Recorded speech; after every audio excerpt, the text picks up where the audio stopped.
Today we're going to learn how to make homemade tahini. It's super easy and a great tasting seed butter that can easily be swapped for a nut butter in any recipe. Sesame seeds are small in size but huge in nutrient density. They're packed with protein, fiber, healthy fats, vitamins, and minerals. And the good news is that to make tahini you only need 3 ingredients: hulled sesame seeds, which means that the outer shell has been removed, salt, and a little bit of avocado oil. So we're going to begin by toasting the sesame seeds. This step takes just a few minutes, but it's going to give your tahini that deep flavor that you've come to recognize, like that in toasted sesame oil. You can skip this step, but the flavor won't be the same. So turn your cooktop to medium high heat. The higher the heat, the faster they're going to toast. Be careful though, they will change from no color to burnt very quickly if you're using higher heat. I'm using medium heat today, or medium high heat, but I'd suggest you use medium heat until you've done this a few times. Simply pour your sesame seeds into a dry pan. You'll toss your sesame seeds every minute or two. You could also use a spatula to stir them up if you're not comfortable tossing them. Here we are a couple minutes later. We'll toss them again. Each time you do this, you'll see a few more sesame seeds beginning to brown. 2 minutes later, and you can see a bit more golden seeds, and you'll begin to smell them beginning to toast. This is when you really want to be careful not to let them burn.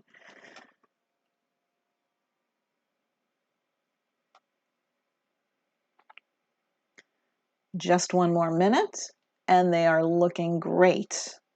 I like to get them to the point where about half of the seeds are looking browned. If you let them get a bit too brown, immediately remove them from the heat and remove them from the pan to cool so that they don't continue to cook. If you catch them when about half of the seeds are brown like this, you can let them cool right in the pan. Once they're cooled, now mine have not had a chance to cool, so you might see smoke coming off the blender as we blend them. Pour them carefully into your blender bowl. Now use a blender bowl or cup that's an appropriate size for the amount that you're blending. Since I'm only making 1 cup, I'm using a small blender bowl. Now this will last in the fridge for months, so don't be afraid to make a bigger batch. To this, we're going to add a sprinkling of kosher salt and a tablespoon or so of avocado oil. We can always add more salt at the end, as well as more oil if we need it to blend. We don't want to oversalt it now, though. So we'll put the lid on, and we're going to go ahead and blend. It's going to get very thick at first.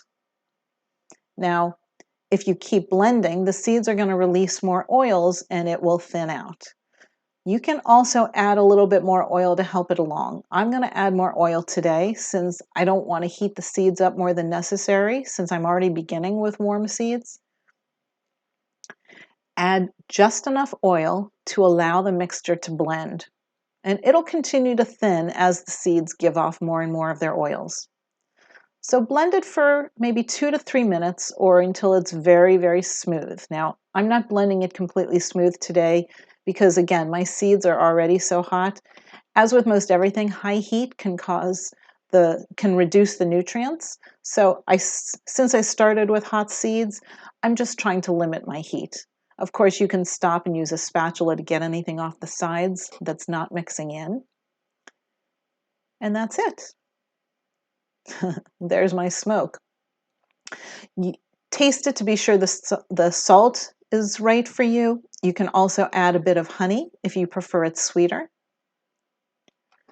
From here, we're just going to pour it into a jar. You can see it's nice and runny right now. And I'm going to refrigerate this. It will thicken in the refrigerator. Here you can see it the next day. Nice and thickened, perfect to use in any recipe. And if it separates, just give it a stir before using.